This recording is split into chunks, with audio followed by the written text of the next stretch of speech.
Welcome back to the show. My name is James Rule XRP. Follow me on X at Rule XRP. I'm not a financial advisor. I am a crypto teacher. I get the crypto news out there. I have several affiliate links. If you click on my link tree, you can see all my different affiliates, cool gadgets, cool wallets, cool services, all of the above. Nothing I talk about is financial advice. Let's go ahead and look at it.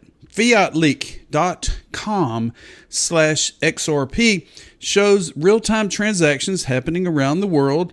Current price of XRP is 60.5 cents. The high was 61.2, the low 59.1.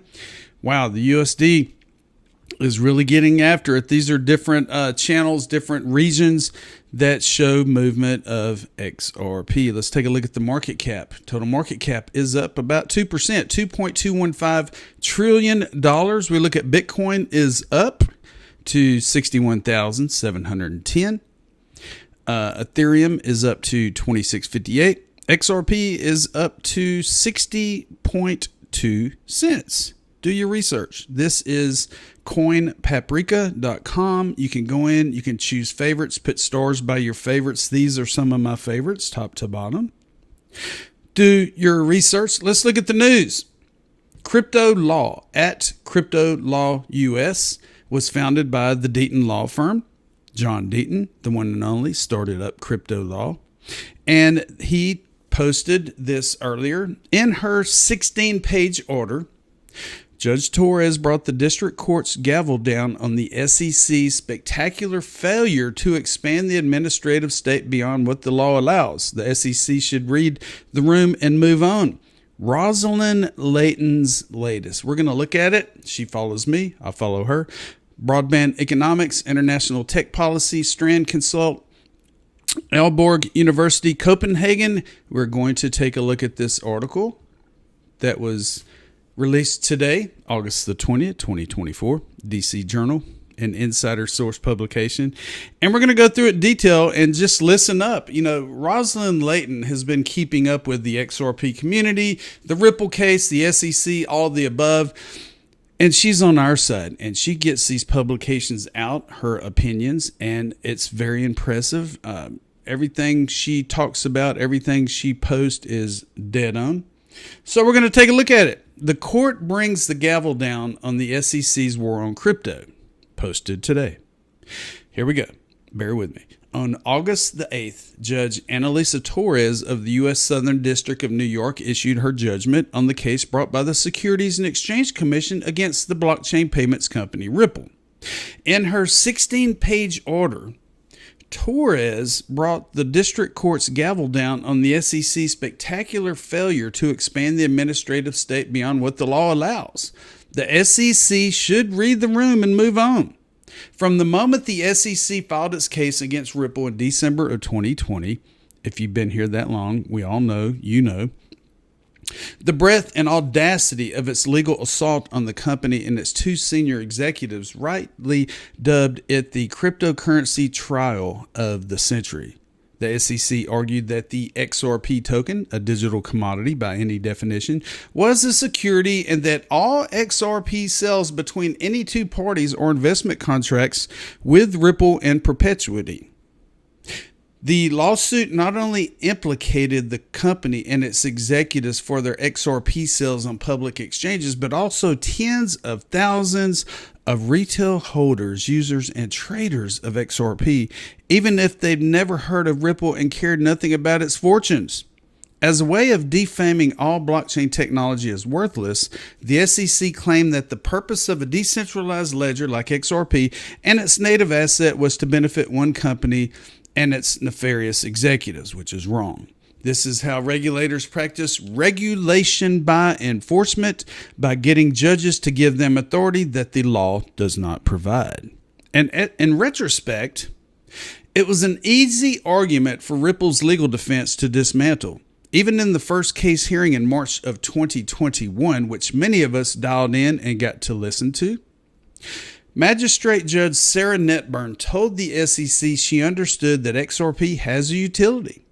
Torres' opinion on the merits of the lawsuit last year concluded that XRP as a digital token in is not in and of itself a contract, transaction, or scheme under securities laws. With that, the central argument for the SEC's power to play to gain control over all cryptocurrencies failed. After analyzing sales by Ripple and its executives, Torres concluded that only a narrow set of XRP sales to institutional investors in which actual investment contracts existed were unregistered securities that violated Section 5 of the Securities Act. In the end, it is a registration omission and not some grand criminal enterprise deserving of the hundreds of millions of dollars spent on this case. Torres' judgment once again schooled the SEC on the scope and limits of the laws that govern the agency. She reminded the SEC that there had never been any allegation of fraud in the case and rejected the SEC's demand for disgorgement as there were no victims. In place of the SEC's $2 billion demand, she ordered Ripple to pay a civil penalty of $125 million, which the company promptly said it would pay in cash from its balance sheet. Indeed, Ripple's business is growing outside of the United States since the SEC forced a regulatory cloud over its ability to operate in the country.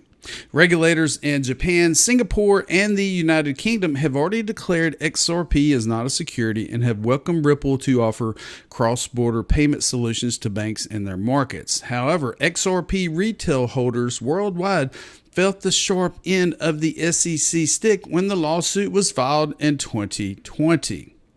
The SEC's sweeping legal theory against XRP in the opening shots of the lawsuit crashed the token's value and then locked the wallets of retail holders when public exchanges suspended trading for fear of SEC retaliation. The estimated losses were $15 billion for tens of thousands of retail investors the SEC is supposed to be protecting, despite having been warned about this by former SEC Commissioner Joseph Grunfest just before the lawsuit was filed. In the end, the whole Ripple case was emblematic of the SEC's bumbling failure to produce any results worth having. Agency Chair Gary Gensler doubled down on turning the case against Ripple, which he inherited, into a war on an entire industry he was determined to win. Instead, it has tarnished the administration, isolated Gensler within his own party from its rising generation of new leaders, and turned him into a political liability in an election year. Gensler and anyone left at the SEC who cares about the agency's reputation would be wise to spin Torres' final judgment into a victory, take the civil penalty, and move on, dragging out the war on crypto any longer, particularly after the Supreme Court has made its intentions clear on setting limits for the administrative state, will be a waste of taxpayers' dollars and political capital when there isn't much of either left to spend. Rosalind Layton, thank you very much. She gets this out there. She voices her opinion. I agree with everything she says. She's getting it out to the masses. I'm sharing everything on X and YouTube to the masses. Let's keep on going. XRPL Commons at XRPL_Commons. They follow me. I follow them. Join us for the first XRP Ledger Town Hall meeting on September the 16th at 5 p.m. CET, which I think is 11 a.m. Eastern, 10 a.m. Central, if I'm not mistaken. These virtual meetings are your chance to stay updated, ask questions, and share insights with the community. Don't miss out. Register now and submit your questions. And I'll leave a link to everything we covered today in the description of the video below. Check it out. Next, Digital Pound Foundation at Digital Pound FDN, an independent forum supporting the implementation of a well-designed digital pound. Become a member today. Well, it looks like Tether has unveiled plans to launch a new stablecoin pegged to the UAE, Dirham, AED, joining their existing portfolio of stablecoins USDT, EURT, CNHT, MXNT, XAUT, and AUSDT. Read more here. I'm not going to post it, but Tether is still doing their thing. New stablecoins, A lot of things are happening. Ripple announced the RL USD, the Ripple stablecoin, which should be coming to fruition soon, which will be competing with Tether and others because it'll be running on top of the XRP ledger and the Ethereum blockchain. Here we go. Now, several months ago, Prometheum, it might have been last year, was brought to fruition because Gary Gensler gave them the green light to be a security exchange which handles securities, blah, blah, blah, blah, blah. Well, controversial crypto firm Prometheum is to treat Uniswap and Arbitrum's tokens as securities. They are already calling Ethereum a security. So, there's a lot of things going on. This guy here is Aaron Kaplan. He is one of the co-CEOs of Prometheum. And, they're in bed with the SEC. They're in bed with Gary Gensler. They actually registered with the SEC to become a platform that custodies securities.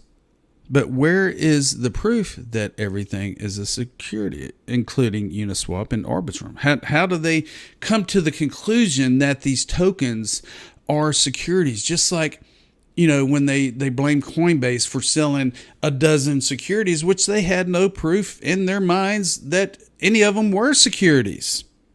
So let's see what happens with that crazy firm or whatever it is. Okay, HelvetX at HelvetX Labs. I've been in contact with these guys. I interviewed them several months ago. They're building a phenomenal ecosystem on top of the XRP ledger. And right here, they state that they're one step closer to mainstream crypto adoption and a quantum leap for HelvetX and the XRP ecosystem. You asked, we delivered. Swap fiat for the Swiss Tech token, now live via our partnership with at C14_team, C14. Dive into the C14 app on our website, and if we go to the HelvetX website, it's helvetx.io.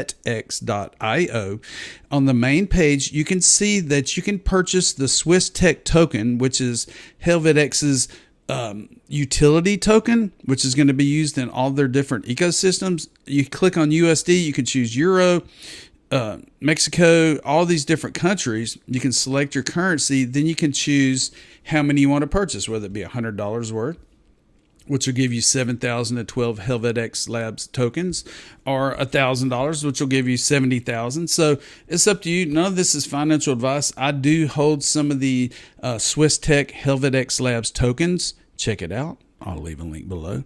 Check out their white paper and all that. It's a very good project building on top of the XRP ledger. Get excited, people. Get excited. Well, this is my second video of today. I know I've been kind of lagging behind. I do work a 9 to 5. I'm off this week, so my focus is to get as much content out today and this week as I can, because I go back to work next week. I'm so ready to fire the boss. It's coming soon. Good things are coming to us. It's just a matter of time. My number one holding is XRP, and I'm getting it out via the laws of attraction out to the universe that good things are going to happen. The world is going to adopt these technologies, not only XRP, but Bitcoin, Ethereum, Solana, XRP, Cardano, Stellar, HBAR, VeChain, Flare, Kinetic, all the above. All these wonderful ecosystems have a purpose on the blockchain. And if you go to coinpaprika.com and click on each one, you can learn about their white paper, their functionality, when they were created, all the exchanges they are on, the wallets you can use to hold them.